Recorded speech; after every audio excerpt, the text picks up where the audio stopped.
రాజ్యమేది లేదు గాని రాణిలాగా చూసుకుంటా కోట కట్టలేను గాని కళ్ళల్లో నిన్నే దాచుకుంటా రాత ఎట్లా రాసి ఉన్నా ఆ మార్చి నీతో రాసుకుంటా స్వర్గమంటూ ఉన్నదంటే అది నీతోనే ప్రతిరోజు పంచుకుంటా నిన్ను గన్నవి నాన్నకన్నా లారు ముద్దుగా సాదుకుంటా నీకు కోపం వస్తే కొంత దూరం ఉంటా నువ్వు గీత గీస్తే నేను దాటనంట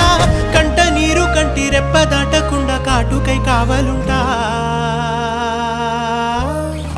రాంబాయి నీ మీద నాకు మనసాయనే ఏనాడు నిన్ను వీడిపోని నీడైతనే